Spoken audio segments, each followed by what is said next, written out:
Martin, Martin, viens voir, il y a une lettre. Castor, t'as vu le diable ou quoi? Il y a une lettre, je te dis, viens. Maintenant, ils sont deux assis devant l'enveloppe et elle ose ouvrir. Dedans, il y a une feuille de papier. En haut, il y a écrit Somerset, 11 avril 1875. Après, c'est adressé à personne, c'est pas signé, c'est une espèce d'amas de mots, c'est même pas la même écriture que la date.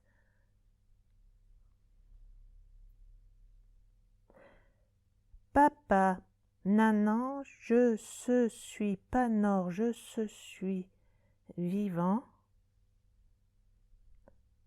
Narcisse, c'est Narcisse, il dit qu'il est vivant. Popo, t'emballes pas, Alphonsine. Regarde, le petit gars, il met pas l'école, mais même pas écrit Narcisse correctement. Il y a un peu plus d'1 an pour arriver jusqu'à Hong Kong. À chaque escale, Narcisse ouvre des yeux grands comme des soucoupes. En Afrique, la terre rouge, et des femmes sur le marché qui lui ouvrent des fruits en riant. Ça tu manges, ça tu jettes. Les papayes, les mangues, les ananas, les pastèques. En Asie, les femmes à la peau couleur de miel et enveloppées dans des saris, elles ont peint sur leur front une tache rouge. Il est tellement fasciné par l'une d'elles qu'il perd les autres sur le marché. Il tourne en rond, le marché aux épices, le marché aux tissus, le marché aux poteries, à tous les angles de rue, un temple et partout des vaches. Finalement, quand il retrouve le bateau, il fait presque nuit et il se fait chauffer les oreilles par le Bosco. Mais là, ils sont à Hong Kong. Il n'y a que le capitaine qui a le droit de descendre parce qu'il n'y a que lui qui a le laissé passer. Mais il y a du boulot sur le bateau. Il faut aménager les cales, on va embarquer du monde. Mais ça y est, la cargaison est sur le quai. C'est une foule de Chinois. 317.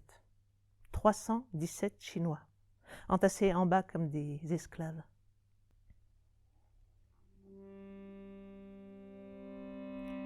C'est un fameux navire là, sur l'océan s'en est allé.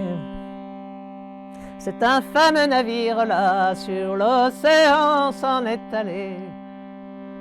Qu'il fait bon naviguer, la mer est belle. Qu'il fait bon naviguer, le vent est bon. C'est vrai, la mer est belle et les alizés poussent dans les voiles. Il fait tellement bon, tellement calme que les Chinois ont arrêté d'être malades en bas.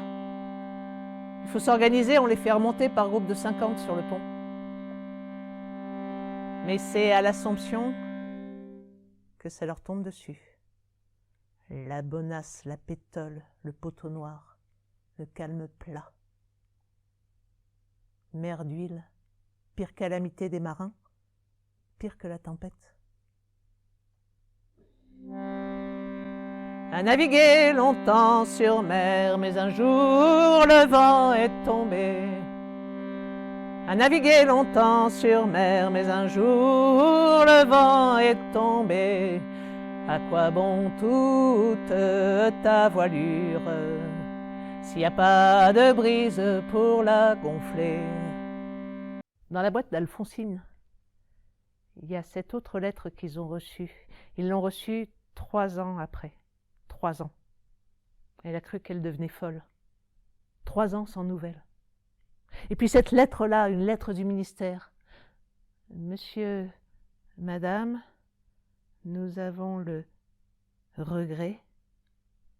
Elle s'était arrêtée, Alphonsine, elle n'avait pas voulu continuer. C'était Martin qui avait commencé à lire. Nous avons le regret de vous annoncer la disparition de votre fils Narcisse Pelletier, mousse sur le bateau le Saint-Paul, suite au naufrage de son navire. Cependant, sa mort n'est pas certaine. Étant donné son jeune âge, il a pu être adopté par des aborigènes. Elle s'était accrochée à cette idée-là. T'as vu ce qu'ils disent? Ils disent qu'il peut encore être vivant là-bas. Bon, c'est juste parce qu'ils veulent pas payer l'indemnité, c'est rien que des rats au ministère. À la fin de la saison des pluies, Les Wantala se dispersent le long des rives. C'est de nouveau la saison de la pêche. On retrouve les grandes pirogues à balancier. Chaque année, Madama revient là, en face de cette île, l'île de la nuit. Ils les ont vus arriver, cette drôle de pirogue chargée de blanc.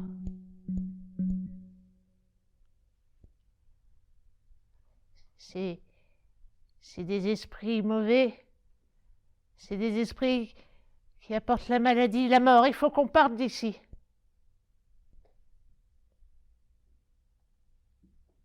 C'est pas des esprits.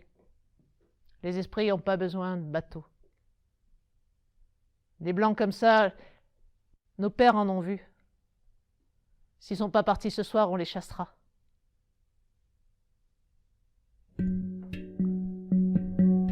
Vers le milieu de l'après-midi, ils les ont vus repartir, alors ils sont retournés à leurs affaires.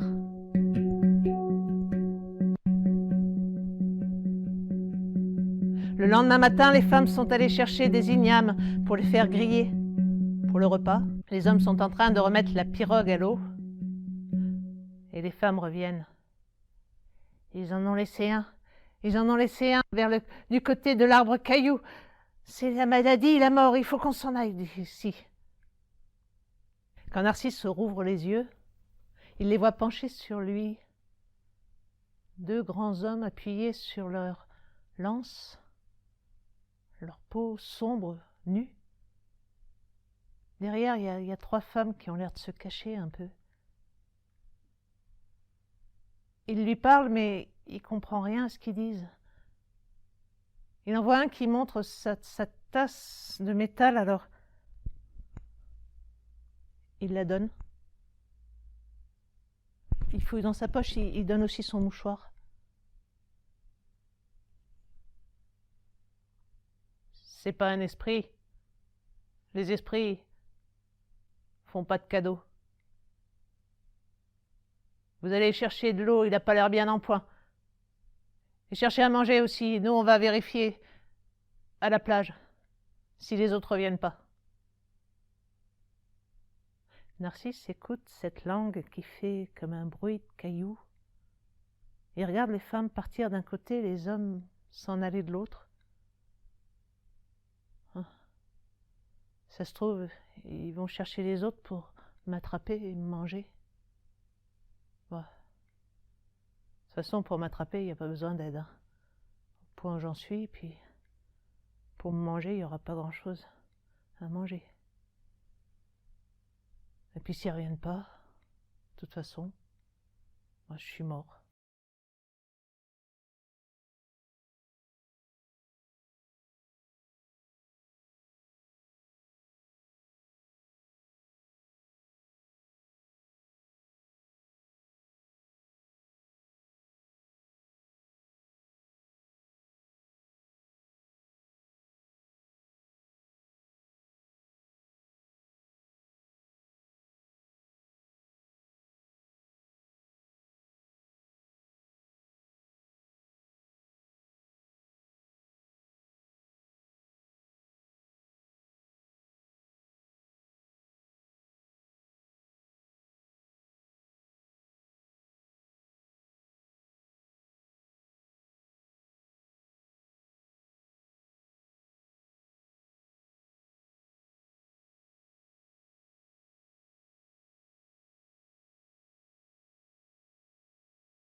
Alphonsine revient de la messe.